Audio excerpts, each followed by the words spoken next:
sallallahu alaihi wa ala alihi wa ashabihi wa man tabi'ahum bi ihsanin ila yaumiddin, amma ba'du. Alhamdulillah, ma'asyiral ikhwah wal akhwat fid din rahimakumullah. Alhamdulillah, kita bersyukur kepada Allah Subhanahu wa taala atas semua limpahan nikmat dan karunia-Nya.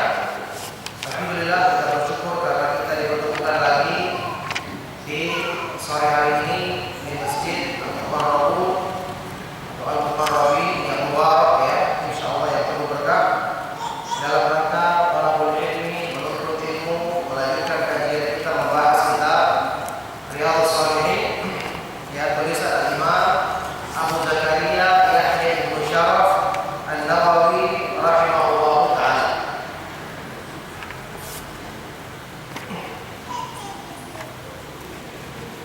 Ya, kita sekarang masih di bab mulatafatul aitam wa dha'afati wal ihsan ilaihim, berlaku lemah lembut dan berbuat baik kepada anak-anak yatim dan orang-orang miskin. Berlaku lemah lembut dan berbuat baik kepada orang-orang miskin, orang-orang yang tidak mampu.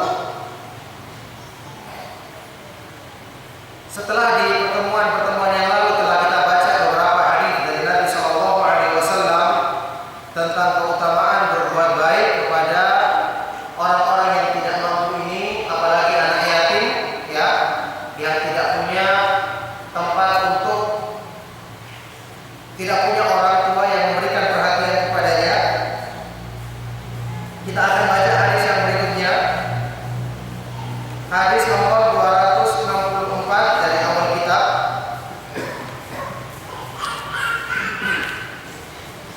Al-Imam An-Nawawi rahimahullah ta'ala berkata, wa anhu radhiyallahu anhu qala qala Rasulullah sallallahu alaihi wasallam,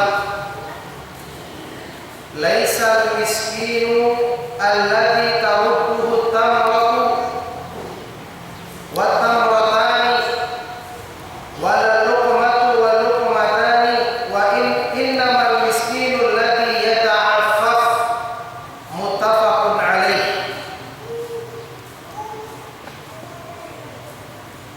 Dari Abu Hurairah radhiyallahu ta'ala anhu, Rasulullah sallallahu alaihi wa alihi wasallam bersabda, bukanlah orang miskin itu, maksudnya orang miskin secara syar'i yang berhak mendapat bantuan, yang dianjurkan untuk berbuat baik dan berlaku lemah lembut kepadanya. Ini menjelaskan tentang apa yang dimaksud orang miskin di sini, apa ciri-cirinya miskin yang pantas mendapatkan kasih sayang atau perlakuan baik dari hamba yang beriman. Bukanlah orang miskin itu yang dia ditolak, tarudduhu, orang yang ditolak pergi karena telah diberi satu kurma atau dua kurma, atau satu suap maupun dua suap. Akan tetapi, atau hanyalah orang miskin itu adalah seseorang yang yata'affaf, menjaga kehormatan dirinya, tidak meminta-minta. Yani bukan termasuk orang miskin yang dianjurkan untuk diberikan bantuan atau berbuat baik, yang menampakkan dirinya miskin sehingga menarik orang untuk membantunya, apalagi meminta-minta, apalagi yang menjadikan pengemis sebagai profesinya. Ini jelas bukan termasuk orang miskin yang dianjurkan untuk kita berbuat baik kepadanya. Ini hadisnya jelas, riwayat Bukhari Muslim, ya. Alladzi yata'affaf, hanyalah orang miskin itu adalah orang yang yata'affaf, menjaga kehormatan dirinya. Makanya ini peringatan bagi yang suka minta bantuan. Siapa yang suka minta bantuan? Abu Ziyad ya, teman. Tidak, kalau Abu Ziyad bukan untuk dirinya sendiri, tapi untuk kepentingan semua, ya. Jadi tidak termasuk dalam hal ini. Baru kali ini kita bela Abu Ziyad. Jadi ingat, inilah pengertian miskin. Wa fi riwayatin, ada riwayat lain, Sahihaini juga dalam Bukhari Muslim, ya, lafadznya seperti ini. Laisal miskinul ladzi yaqufu 'alan nasi tarukuhu luqmatun wa luqmatani wa tamratu wa tamratani. Bukanlah orang miskin itu yang keliling minta-minta kepada manusia, yang kemudian dia pulang setelah mendapatkan apa? Satu tamar atau dua, satu suapan atau dua suapan. Setelah mendapatkan sebuah kurma atau dua kurma. Walakinnal miskina alladzi la yajidu ghinan yughnihi wa la yuftanu bihi fayutasaddaqu 'alaihi wa la yaqumu fayas'alan nas. Akan tetapi orang miskin itu adalah orang yang dia tidak mendapati kecukupan pada dirinya, tapi orang-orang tidak paham. Orang-orang tidak paham, tidak memahami keadaannya tersebut, untuk kemudian orang bersedekah kepadanya, dan dia juga tidak melakukan perbuatan meminta-minta kepada manusia. Inilah orang miskin yang terpuji, karena dia merasa cukup dengan pemberian Allah, tidak nampak pada dirinya bahwa dia mengeluh, apalagi sampai minta kepada orang, maksa-maksa menampakkan dirinya kekurangan sehingga orang kasihan akhirnya datang mengulurkan bantuan. Ini jelas bertentangan dengan sifat mulia. Di dalam Al-Quran sudah kita ketahui Allah Subhanahu wa taala memuji sifatnya para sahabat radhiyallahu taala anhum dalam surat Al-Baqarah, ya. Lil fuqara'il ladzina uhsiru fi sabilillahi la yastati'una darban fil ardi yahsabuhumul jahilu aghniya'a minat ta'affufi ta'rifuhum bisimahum la yas'aluna an-nasa ilhafa. Sedekah itu adalah untuk siapa? Untuk orang-orang miskin dari kalangan para sahabat, yang mereka itu uhsiru fi sabilillah, terbatasi karena ada pekerjaan di jalan Allah, kegiatan di jalan Allah yang mereka lakukan. Yani tidak bisa berbuat banyak karena ada urusan yang berhubungan dengan agama yang mereka emban. La yastati'una darban fil ardi, mereka tidak mampu melakukan usaha bekerja di muka bumi ini. Ini sifat mereka, ya. Mereka adalah orang-orang yang tidak mampu bekerja, tapi memiliki sifat ta'affuf. Minat ta'affuf, karena mereka yahsabuhumul jahilu aghniya. Orang-orang yang tidak paham menyangka mereka ini orang kaya, tidak pernah minta-minta, tidak pernah menampakkan keluh kesah. Orang yang tidak paham dianggap mereka orang kaya karena ta'affuf, sikap mereka selalu menjaga kehormatan diri, tidak menampakkan kekurangan. Ta'rifuhum bisimahum, kamu kenali ciri-ciri mereka. Mereka kalau meminta tidak pernah memaksa. Yani ketika dia ada hajat, dia sekedar menyampaikan kalau orang memberikan maka dia dapatkan, kalau tidak maka dia tidak memaksa untuk meminta kepada orang. Inilah orang miskin yang dipuji, yang kita diperintahkan untuk memilih sedekah kita kepada orang-orang yang seperti ini. Untuk memilih menyampaikan sedekah kita kepada orang-orang yang seperti ini, karena ini adalah sifat yang terpuji. Makanya Allah sifatkan para sahabat radhiyallahu ta'ala anhum ajma'in dengan sifat yang mulia ini. Nah, makanya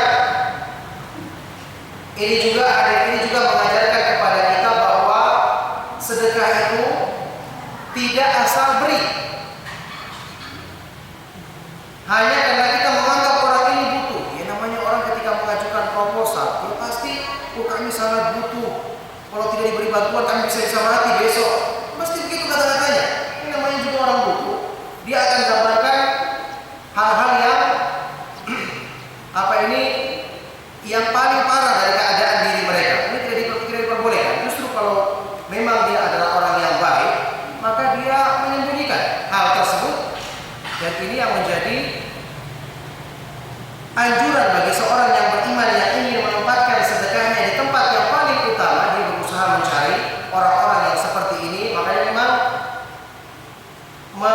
memberikan sedekah itu tidak asal taruh saja. Kita berusaha mencari orang yang pantas mendapatkannya supaya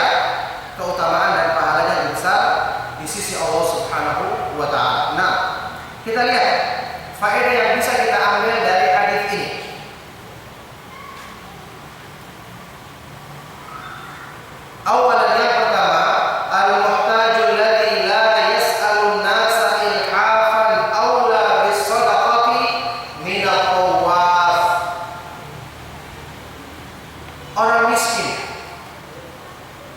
al-muhtaj yang butuh dibantu, tapi dia tidak mau minta-minta manusia dengan memaksa, tidak menampakkan bahwa dirinya kekurangan, ini lebih pantas untuk diberikan sedekah dibandingkan orang-orang yang berkeliling mencari belas kasih, minta-minta, tawaf, yang meminta sana kemari.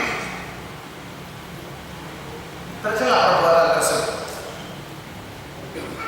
Ya, makanya dalam Islam tidak dianjurkan orang itu minta-minta di pinggir jalan, apalagi menjadikan profesinya sebagai tukang minta-minta, sampai pun untuk alasan dakwah. Ya, ini minta-minta di pinggir jalan, di pasar-pasar, ini merendahkan, tidak pantas. Ya, seorang muslim yang mengetahui kemuliaan Islam kemudian melakukan cara-cara seperti ini, maka ini tidak pantas untuk dilakukan karena menghinakan diri dalam hal yang sepantasnya seseorang itu menampakkan kecukupan, apalagi merasa mulia dengan Islamnya. Ini adalah hal yang diperintahkan dalam agama Islam yang mulia ini. Nah, jadi yang lebih utama untuk diberikan sedekah adalah orang yang butuh tapi tidak menampakkan kebutuhannya, tidak suka minta-minta apalagi memaksa kepada manusia. Thaniyan, faedah yang kedua, dhammul mas'alah, celaan bagi perbuatan meminta-minta. Meminta-minta itu kalau bukan karena hajat, tidak diperbolehkan dalam Islam. Dalam hadis-hadis yang sahih disebutkan, ya, akan diancam dengan dosa yang besar, hukuman siksa yang besar pada hari kiamat. Orang yang terbiasa meminta-minta padahal itu bukan kebutuhan yang mendesak pada dirinya. Yani kalau memang dia ada hajat, dia bekerja. Atau kalau terpaksa dia mengutang, nanti dia akan berusaha mencari penghasilan agar bisa melunasi utangnya. Ini lebih baik bagi dirinya karena tidak menjadikan dia terbiasa bergantung secara berlebihan kepada makhluk, merendahkan diri kepada makhluk, yang itu tentu akan mengurangi kesempurnaan tawakalnya kalau terbiasa dan terus-menerus dilakukannya. Makanya masalah, ya, meminta-minta itu dicela dalam Islam. Thalithannya, ketiga, al-habbu 'ala ta'affuf, anjuran memiliki sifat al-iffah, ta'affuf, menjaga kehormatan diri. Menjaga kehormatan diri maksudnya tidak menampakkan kekurangan diri. Yani seorang muslim dia merasa mulia dengan Islamnya. Urusan-urusan dunia yang kurang pada dirinya tidak menjadikan dia mengeluh, sehingga tidak nampak pada raut wajahnya bahwa dia kesulitan dalam hidupnya, padahal dia adalah orang yang pas-pasan. Ini sifat yang dipuji dalam Islam. Makanya sifat ta'afuf ini perlu dilatih, perlu dibiasakan, sebagaimana sifat sabar dan sifat-sifat mulia lainnya. Dalam hadis riwayat Imam Bukhari dan Muslim sudah kita baca dari pertemuan yang lalu, Rasulullah SAW pernah bersabda, "Wa man yatasabbar yusabbiruhullah, wa man yata'affaf yu'iffahullah." Barang siapa yang berusaha bersabar, Allah akan berikan kesabaran untuknya. Yakni barang siapa yang melatih dirinya bersabar, Allah berikan untuknya sabar. Dan barang siapa yang melatih dirinya untuk memiliki sifat iffah, menjaga kehormatan dirinya, tidak suka meminta-minta, Allah akan berikan sifat iffah ini kepada dirinya.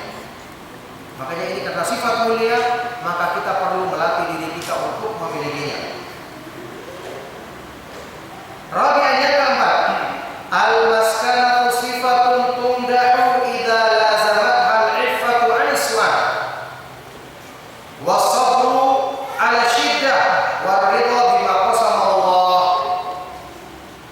Miskin itu bisa menjadi sifat yang terpuji. Orang miskin itu dengan miskinnya dia bisa mendapatkan keutamaan, pahala di sisi Allah. Dengan syarat apa?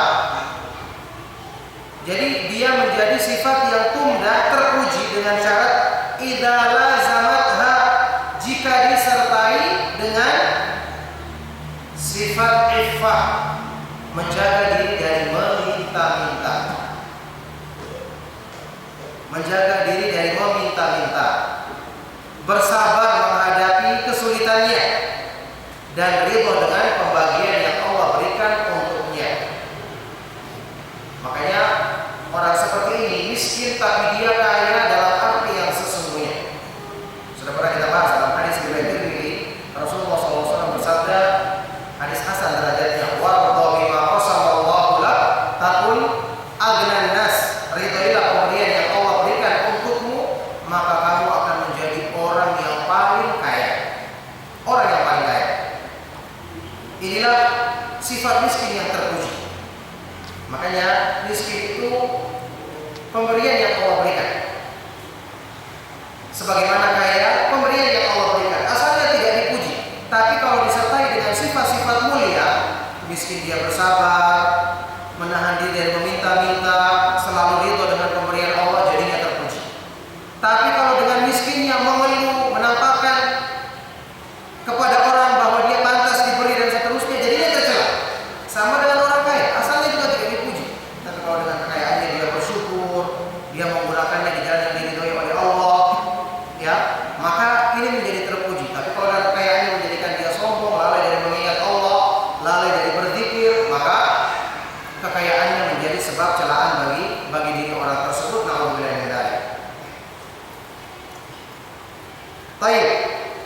Khamisannya kalimat madhul haya'i fi kulli al-ahwali wal ahyan wa annahu la ya'ti illa bi khair. Terpujinya sifat malu. Malu yaitu yang mencegah seseorang untuk melakukan hal-hal yang buruk. Sifat malu ini terpuji dalam semua keadaan dan setiap waktu. Karena sifat malu tidak akan membawa kecuali kepada kebaikan, tidak akan mendatangkan kecuali kebaikan. Al-haya'u khairun kullu, kata Nabi SAW. Sifat malu itu semuanya baik. Yakni malu yang mencegah seseorang untuk melakukan keburukan atau tidak menyempurnakan penunaian hak orang-orang yang punya hak kepadanya. Masya Allah, ini juga merupakan faedah bagi kita, ya. Ketika kita menghadapi masalah, butuh, ini ujian yang berat. Ini ujian yang berat. Makanya ketakwaan kepada Allah Subhanahu wa taala atau sifat terpuji yang ada pada diri manusia terpuji waktu apa?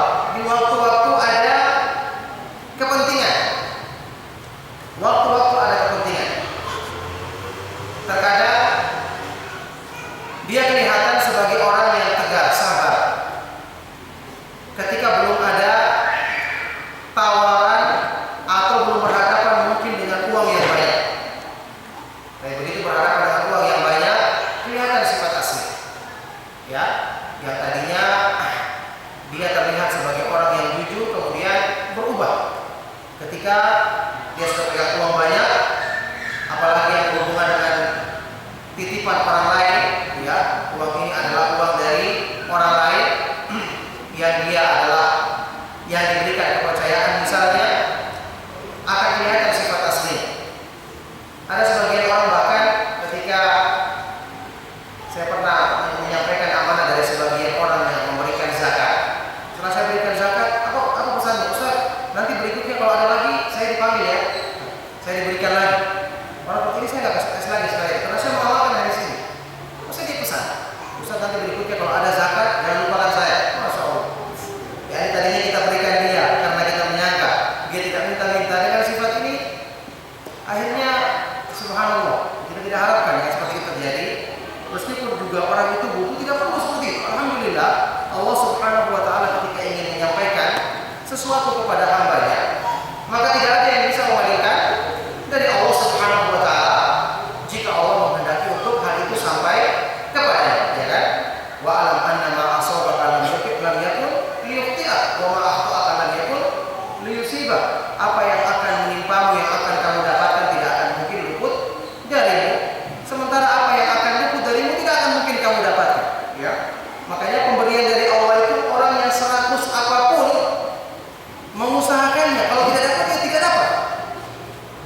Ya makanya hal-hal seperti ini bukan merupakan sifat yang terpuji yang harusnya kita hindarkan diri kita darinya. Berikutnya yang keenam, istihbab taharri li wad'i shadaqati fi man sifatuhu ta'affufa duna al-ilhad aw at-ta'rif. Anjuran untuk mencari, memilih, taharri, memilih tempat kita meletakkan atau memberikan sedekah, yaitu pada orang-orang yang sifatnya ta'affuf, bukan orang-orang yang ilhad, memintanya sangat atau memperkenalkan dirinya bahwa dia butuh.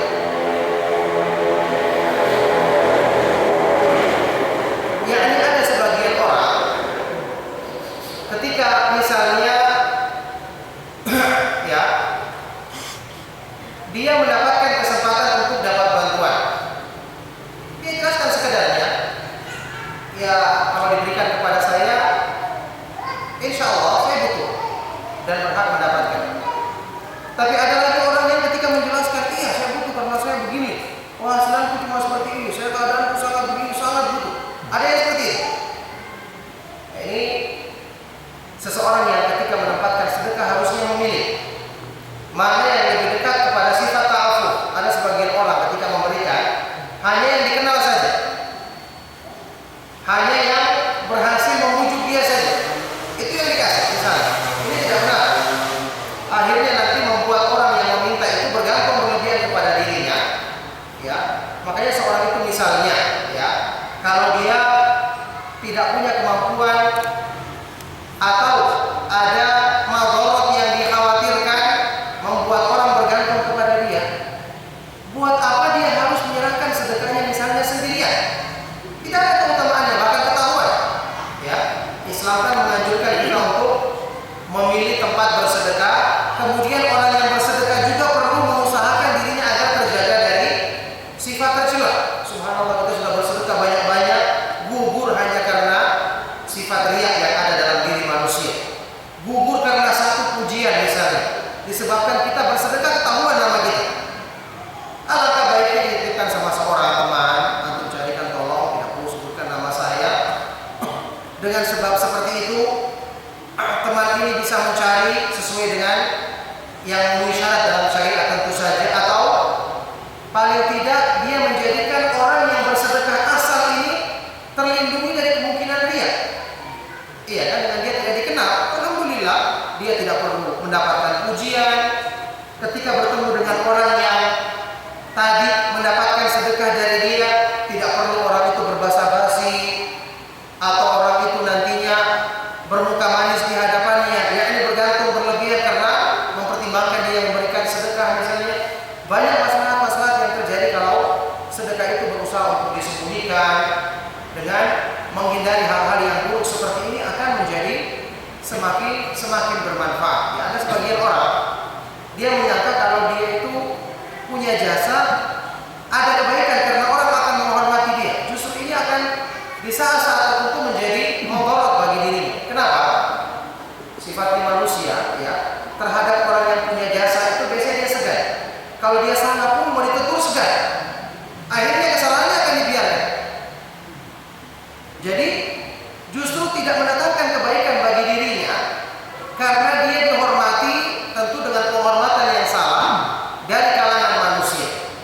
Tapi seandainya dia menampakkan sikap biasa, ketika dia berbuat salah pun orang akan memperlakukan dia seperti orang lain, tidak akan dinasihati, maka tentu ini bisa menjadi sebab kebaikan bagi dirinya.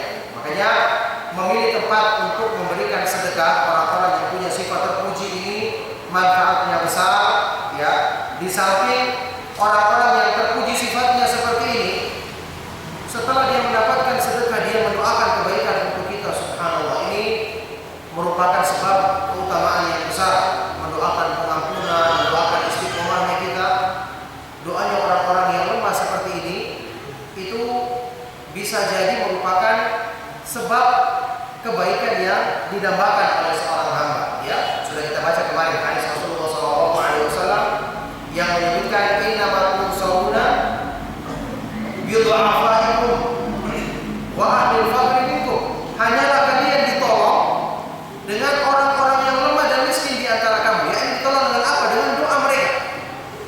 Mereka ini berdoa tanpa beban. Ya, tidak ada kepentingan dunia yang dicari. Orang-orang seperti ini kalau berdoa, ya di antara mereka ada orang-orang yang tidak digubris penampilannya, tapi kalau dia berdoa apalagi bersumpah atas nama Allah, maka Allah mesti penuhi permintaannya seperti hadis riwayat Muslim yang pernah kita baca, ya, rubba asy'atha adbar madfu'in bil abwabi law aqsama 'ala Allahi la abarahu. Bisa jadi ada orang yang acak-acakan rambutnya, berdebu pakaiannya, kalau bertamu ditolak di pintu. Kalau dia berdoa meminta sungguh-sungguh kepada Allah, pasti Allah kabulkan permintaannya. Subhanallah. Orang yang seperti ini kita berikan kepadanya sedekah, kemudian dia mendoakan kebaikan untuk kita, maka kemuliaan dunia akhirat yang akan menjadi balasan bagi sedekah yang seperti ini dengan izin Allah Subhanahu wa taala. Nah, faedah yang terakhir dari hadis ini, jawazut tasadduqi walau bil yasiri katamrati aw luqmati fa innaha wiqayatun minan nar. Bolehnya bersedekah meskipun dengan sesuatu yang sedikit. Ya, tidak mesti sedekah itu harus besar jumlahnya. Meskipun sesuatu yang sedikit. Anak-anak kalau diberitahu jangan ribut ya.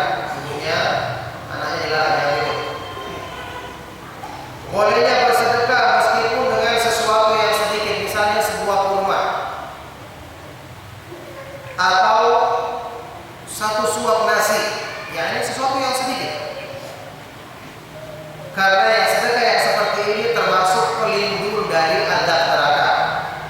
Ya, kata Rasulullah SAW, ittaqin nar walau bisyikki tamrah. Ya, takutlah kalian kepada neraka meskipun dengan hanya bersedekah dengan sepotong kurma. Makanya bersedekah dengan sesuatu yang sedikit, apalagi banyak, maka ini tentu akan mendapatkan keutamaan. Di antara keutamaannya adalah merupakan penjaga atau pelindung dari azab neraka dengan izin Allah Subhanahu wa taala. Baik, inilah hadis yang ke-264 ya, 264 yang menjelaskan tentang sifat orang miskin yang pantas untuk menjadi pilihan kita ketika kita ingin memberikan sedekah di jalan Allah Subhanahu wa taala. Baik. Hadis yang berikut 265.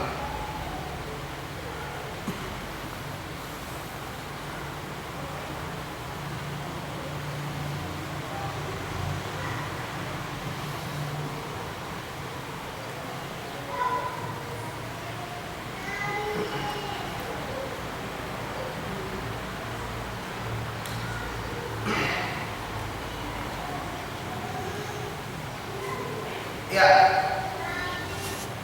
Wa anhu radhiyallahu ta'ala anhu 'an Nabi sallallahu alaihi wasallam qala as-sa'i 'ala al-a'malati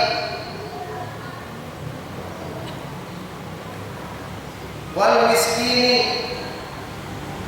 kal mujahidi fi sabilillah wa ahsabuhu qala wa qa'imil ladzi la yaftur wa qasahil ladzi la yuftir muttafaqun alaih. Masih dari hadisnya riwayat Abu Hurairah radhiyallahu taala anhu bahwa Nabi sallallahu alaihi wasallam bersabda, as-sa'i, orang yang mengusahakan untuk memenuhi kebutuhannya al-armalah, orang-orang yang lemah, ya, armalah itu para janda, orang-orang yang tinggal mati suaminya atau ya ini karena dia tidak punya sesuatu yang bisa mencukupi dirinya, orang-orang yang lemah, perempuan-perempuan yang lemah, wal miskin, dan orang-orang yang miskin, orang yang mengusahakan memenuhi kebutuhan mereka seperti orang yang berjihad di jalan Allah. Kata Abu Hurairah, dan aku mengira Nabi Shallallahu Alaihi Wasallam juga mengatakan dia itu keutamaannya seperti orang yang selalu sholat dan tidak pernah letih, tidak pernah capek, dan seperti orang yang berpuasa tidak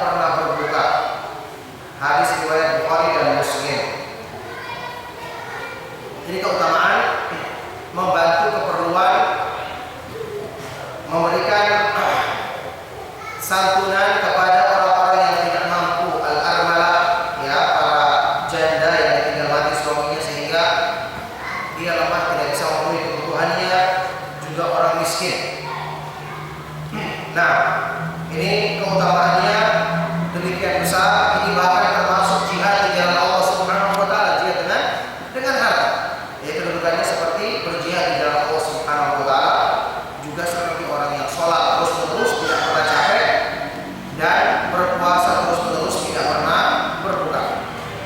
Baik, kita lihat faedah yang kita ambil dari hadis ini. As-sa'ilu 'alal armalati wal yatimi wal infaqu 'alaihima wal qiyamu 'ala umurihima jihadun fi sabilillah. Berusaha untuk membantu memenuhi kebutuhan orang-orang yang lemah seperti para janda tadi, anak-anak yatim, orang-orang miskin, berinfak memenuhi kebutuhan mereka, mengurusi urusan mereka, ini termasuk berjihad di jalan Allah Subhanahu wa taala. Keutamaannya besar, termasuk berjihad di jalan Allah Subhanahu wa taala. Tanya yang kedua, al-haqqu ala kashfi kurbati du'afa'i wal muhtajin wa saddi khullatihim wa sawmi hurmatihim. Anjuran, motivasi untuk meringankan beban, meringankan kesulitan orang-orang yang lemah, orang-orang miskin, orang-orang yang punya kebutuhan, orang-orang yang tidak memiliki kecukupan, serta berusaha memenuhi kebutuhan mereka dan menjaga kehormatan mereka, yakni supaya mereka tidak meminta-minta. Kayak para perempuan tadi, supaya mereka tidak perlu keluar rumah, bekerja di luar rumah. Ini harusnya diusahakan untuk memenuhi kebutuhan mereka tersebut bagi orang-orang yang mampu dan mengetahui keadaan tadi. Nah, makanya ini juga termasuk yang harusnya menjadi bagian dari urusan dakwah. Ya, kalau ada di antara ikhwan kita yang mengetahui ada orang yang butuh, tapi dia tidak menampakkan kebutuhan tersebut, padahal memenuhi kriteria sebagai orang yang membutuhkan bantuan, maka tidak ada salahnya untuk beritahu kepada ikhwan yang ada, kepada Ustaz Ramli atau kepada Ana atau kepada Wawan misalnya, Abu Zian, supaya diusahakan bantuan kepadanya.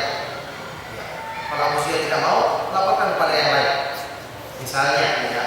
Maka ini caranya untuk berusaha mewujudkan apa yang disebutkan oleh Nabi SAW dalam hadis ini, agar semua ikhwan-ikhwan yang misalnya punya sumbangan untuk dakwah juga mendapatkan keutamaan yang disebutkan dalam hadis ini. Siapa yang tidak dapat keutamaan seperti berjihad di jalan Allah Subhanahu wa taala, salat yang tidak putus-putus, berpuasa yang juga tidak pernah berbuka. Ini keutamaannya tentu sangat agung dan besar, dan tentu kita ingin mendapatkan keutamaan tersebut.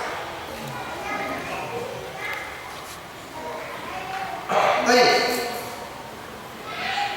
Thalithan, faedah yang ketiga, al-ibadatu ismun jami'un li kulli ma yuhibbuhu wa yardahu Allah min al-a'mal as-salihati al-zahirati wal batinah. Ibadah itu adalah satu nama yang meliputi semua yang dicintai dan diridhai oleh Allah, yang berupa amal-amal saleh yang lahir maupun batin. Ini ibadah. Membantu orang pun itu dicintai oleh Allah, maka ini merupakan ibadah. Berusaha dan mengusahakan untuk mengurusi pengurusnya juga termasuk ibadah.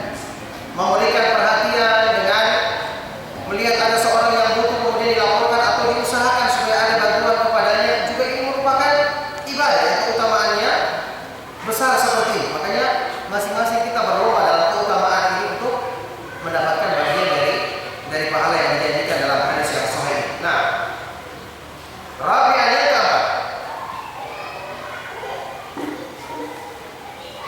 hirsus syariatil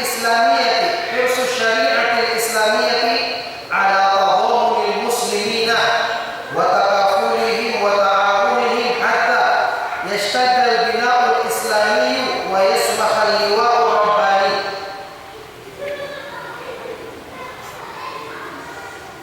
Motivasi dalam syariat Islam untuk saling membantu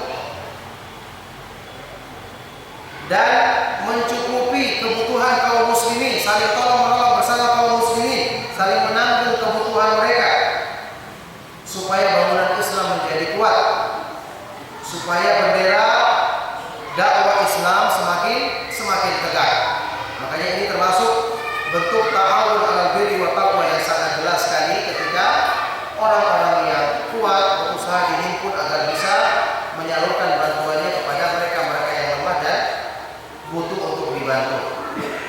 Baik, faedah berikutnya. Yang kelima, bayanu anwa'il jihadi faminhul jihadu bin nafsi wal jihadu bil mali wal jihadu bil kalimah. Hadis ini juga menjelaskan tentang macam-macam jihad. Ada berjihad dengan jiwa, berperang di jalan Allah, menghadapi musuh ini berperang dengan jiwanya, termasuk dengan hartanya. Ada juga berjihad dengan harta, menyumbangkan harta, membantu orang-orang miskin, mengusahakan untuk memenuhi kebutuhan mereka. Ini termasuk jihad dengan harta. Wal jihadu bil kalimah, dan berjihad dengan kalimat, yaitu dengan apa? Jihad dengan kalimat, dengan dakwah, mengajak manusia ke jalan Allah, menasihati, menegur orang-orang yang berbuat salah. Ini termasuk berjihad dengan kalimat. Makanya jangan meremehkan perbuatan baik. Setiap kita punya kesempatan melakukannya. Yani kebaikan itu banyak tempat-tempatnya. Kalau kita tidak mampu satu sisi, ada sisi yang kedua, sisi yang ketiga. Maka jangan menjadi hamba yang lemah. Rahmat Allah itu luas. Kita akan bisa dapatkan bagian yang besar dari rahmat Allah kalau kita mau punya semangat. Setelah belajar kita amalkan. Kita amalkan. Alhamdulillah, membantu orang miskin itu banyak di sekitar kita. Tidak perlu diketahui orang lain. Kita bisa cari sendiri, kita berikan bantuan kepadanya. Apalagi orang-orang yang bisa kita dakwai untuk mengikuti kebenaran, mengikuti sunnah, dengan sebab kita bantu dia semangat untuk melaksanakan sholat, semangat untuk memperbaiki tauhidnya, semangat mengikuti kajian sunnah. Masya Allah, ini sudah dapatkan memberikan bantuan. Keutamaannya besar, mendakwai lagi besar. Maka orang ini bisa mengumpulkan jihad dengan kalimat karena nasihatnya, jihad juga dengan harta karena bantuannya. Ini perkara yang menunjukkan luasnya rahmat Allah. Siapapun di antara kita bisa mengumpulkan sebab-sebab rahmat Allah yang luas ini kalau kita mau memberikan perhatian untuk memahami kemudian mengamalkan ilmu kita. Baik, faedah yang terakhir, al-ata'u min ahli al-ihsan yang bagi ayyakuna bil ba'si 'anil muhtajina la luju'il muhtajina ilaihim wa hadha yu'akkiduhu lafdhus sa'i. Ada faedah penting yang disyaratkan oleh Syekh Salim di sini, faedah yang sangat bermanfaat, yaitu pemberian sumbangan, pemberian sedekah atau sumbangan dari orang-orang yang mampu itu mestinya dilakukan dengan mencari orang yang butuh. Lihat hadis yang disebutkan, orang yang berusaha memenuhi kebutuhan para janda, orang-orang miskin, anak-anak yatim. Berusaha berarti dia mencari, kan? Dia mencari mana orang yang butuh. Jadi kata beliau, mestinya dilakukan dengan cara mencari orang-orang yang butuh, bukan orang-orang yang butuh mencari mereka. Wah, saat ini sulit mencari yang seperti ini. Orang kaya yang tahu diri. Biasanya orang kaya karena merasa dibutuhkan, dia cuma duduk-duduk. Ada yang datang minta bantuan pun, kalau belum 10 kali menutup pintunya, nggak dibuka pintunya, karena merasa dibutuhkan. Ini bentuk kekayaan yang bisa jadi tidak memberikan manfaat kepada orang yang memilikinya karena menjadikan dia sombong. Ya, orang yang membutuhkan pahala dia mencari. Ya, makanya dilakukan sebatasnya dilakukan dengan mencari orang yang butuh, bukan dengan luju'ul muhtajina ilaihim. Justru orang-orang yang butuh yang berusaha mencari mereka. Akhirnya apa? Menjadikan ketergantungan kepada makhluk. Yang ini makhluk hukumnya bahkan bisa menjadi perkara yang merusak tawakal.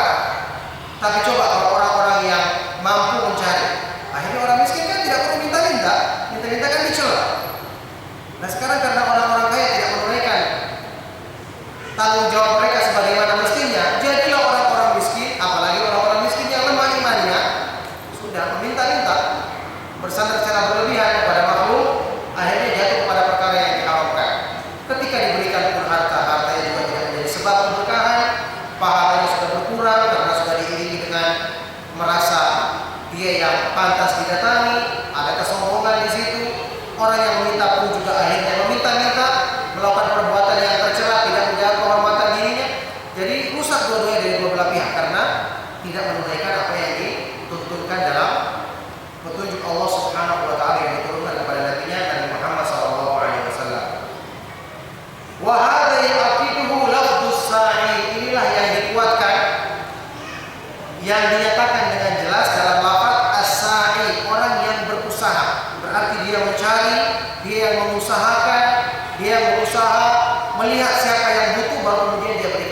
hal itu kepada mereka.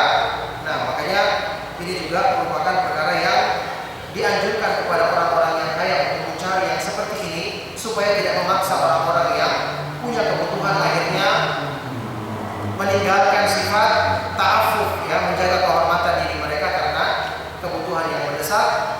Apalagi tentu saja kita semua mengakui kondisi iman kita yang lemah, yang sangat berpotensi untuk menjadikan kita banyak melanggar hal-hal yang disebutkan dalam syariat Islam. Barakallahu fikum. Inilah beberapa hadis yang bisa kita baca dalam kesempatan kali ini. Semoga bermanfaat dan menjadi sebab kebaikan bagi kita semua. Saya cukupkan. Mohon maaf jika ada yang salah dan kurang berkenan. Masih ada waktu untuk kita tanya jawab bagi yang ingin bertanya. Sallallahu alaihi wasallam wa baraka ala nabiyina Muhammad wa ala alihi wa sahbihi wa man tabi'ahum bi ihsan ila yaumil din. Walhamdulillahi rabbil alamin.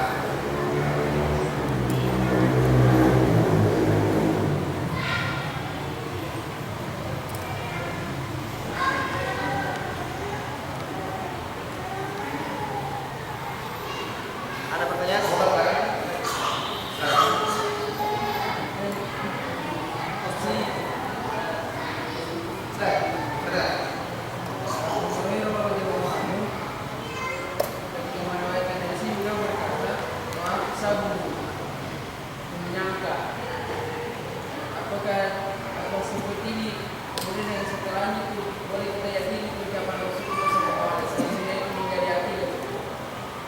Iya, barakallahu fikum. Ketika ada lafaz seperti ini, maka perlu ditinjau dari riwayat lain. Apalagi ketika ini dibawakan oleh riwayat Bukhari Muslim, mereka sudah teliti. Kalau seandainya ini ada keliruan, mesti mereka akan sebutkan atau mereka pisahkan bahwa ini bukan hadis Nabi Shallallahu Alaihi Wasallam. Ya, jadi karena ini sudah dikeluarkan oleh Bukhari dan Muslim yang mereka terkenal dengan ketelitian ini, maka kita yakini bahwasanya ini adalah keraguan dari Abu Hurairah. Akan tetapi keraguan ini dikuatkan dengan dikeluarkannya oleh Imam Bukhari dan Muslim yang mereka terkenal dengan ketelitian. Nah, barakallahu fiik. Jaminan tidak boleh digunakan jadi kalau orang punya problem terkait jaminan Menggunakannya, iya. apakah ini meskipun setelah yang memegang jaminan meminta izin kepada pemberi yang menyerahkan jaminannya, minta izin dan memakai Tidak boleh. Kecuali kalau dia mau bayar sewa dan menggunakan itu, maka babnya ada sewa. Atau nanti kita bagi hasil. Saya gunakan ini nanti saya untuk mencari sesuatu kita bagi hasil boleh, karena babnya nanti sewa nyewa kan.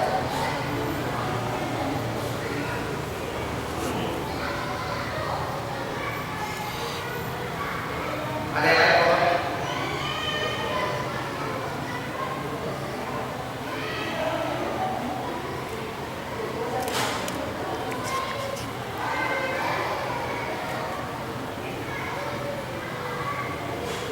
Beberapa kali sunnah ada yang meminta bantuan untuk bersolat segala dan diiklankan yang terusnya agar memberikan memberikan dana nomor rekeningnya, atau ada perlu membuat iklan di majalah untuk membaca mengirim dana untuk membangun pondok. Bagaimana dengan hal ini? Ya, ini juga sebagian dari para ulama sebenarnya ada yang melarang hal ini, meskipun tidak semua.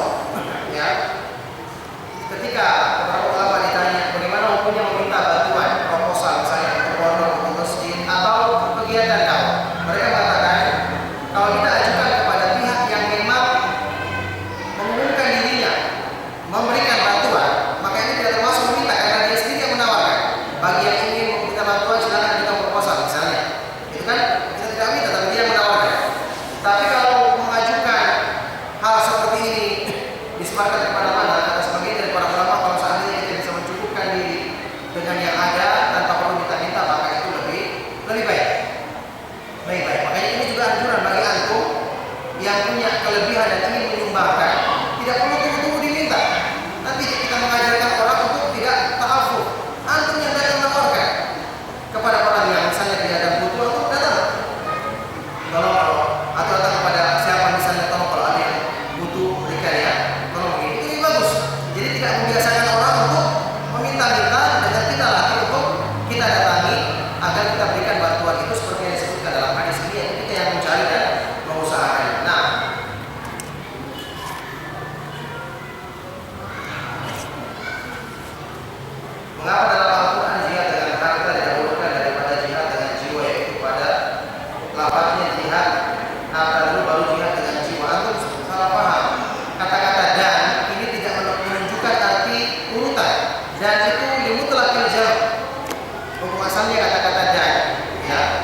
Baik, kita akhiri kajian kita. Subhanallah.